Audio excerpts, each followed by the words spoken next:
एक छोटे से गांव में कुमार सोहन रहता था। वो मिट्टी के बर्तन व खिलौने बनाया करता था और उसे शहर जाकर बेचा करता था। कभी कभी उसके 2-4 खिलौने बिकते तो कभी वो भी नहीं, जैसे तैसे उसका गुजारा चल रहा था। एक दिन उसकी बीवी शीला बोली, सुनो जी, क्यों न शहर जाकर कोई नौकरी ही कर लो। नौकरी करोगे तो महीने के अंत में कुछ धन तो आएगा। बीवी की बात सुन अब सोहन को भी ऐसा ही लगने लगा था, पर उसको मिट्टी के खिलौने बनाने का बहुत शौक था, लेकिन हालात से मजबूर था। बात तो तुम सही कह रही हो, पर कैसे उस हुनर को छोड़ दूं, जिसका नमक हम लोग अब तक खाते आए हैं। मैं जानती हूँ आप बहुत मेहनत और लगन से खिलौने बनाते हो, पर बाजार में बिक्री ना होने से अब हमारा गुजारा नहीं होता। अब तो यह हालत हो गई है कि रसोई में अन्न का एक दाना भी नहीं बचा। ठीक है, मैं कल सुबह ही शहर जाकर कोई न कोई नौकरी तलाश करता हूँ। अगले दिन वो शहर के लिए रवाना हो गया और एक व्यापारी के पास वह नौकरी करने लगा। सोहन वहाँ नौकरी करता तो जरूर था, पर उसका मन अभी भी अपने चाक और मिट्टी के खिलौनों में ही रहता था। समय बीतता गया। एक दिन शहर में जहाँ वह काम करता था, उस मालिक के घर पर उसके बेटे निखिल का जन्मदिन था।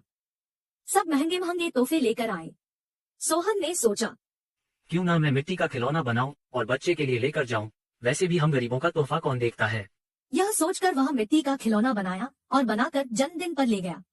जब दावत खत्म हुई तो निखिल की नजर उस मिट्टी के खिलौने पर पड़ी। उसे वो हाथ में उठा लिया और खुश होकर और भी बच्चों को दिखाने लगा। खिलौना सभी बच्चों को बहुत पसंद आया और जिद करने लगे कि उनको भी वैसा ही खिलौना चाहिए। यह सब देख सभी मेहमान एक दूसरे की तरफ देखने लगे और एक ही बात पूछने लगे, अरे वाह, इतना शानदार तोहफा कौन लाया है?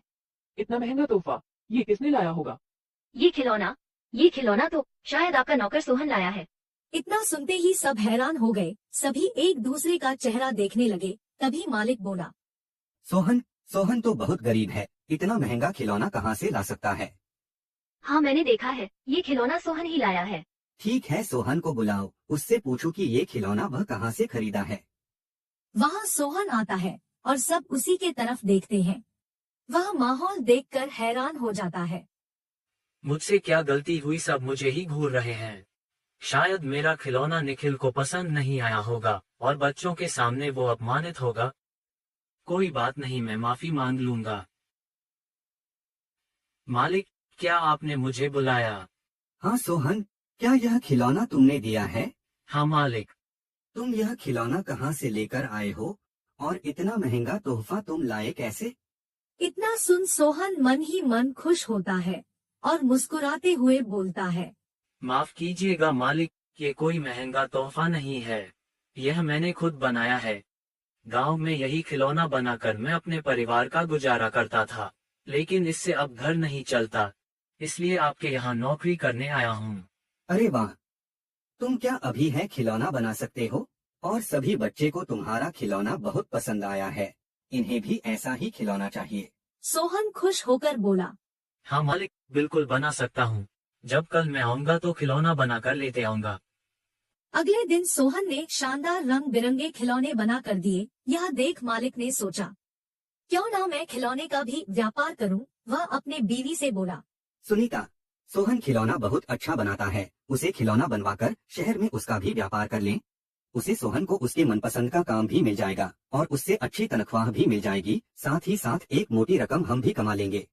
ये तो अच्छा विचार है जी। यह सोच मालिक ने सोहन को खिलौना बनाने के काम पर लगा दिया और बदले में हर महीने अच्छी खासी तनख्वाह देने लगा और रहने को घर भी दिया। यह सब पाकर सोहन और उसका परिवार बहुत खुश हो गया और सोहन को उसके मनपसंद का काम भी मिल गया। दोनों हंसी खुशी रहने लगे।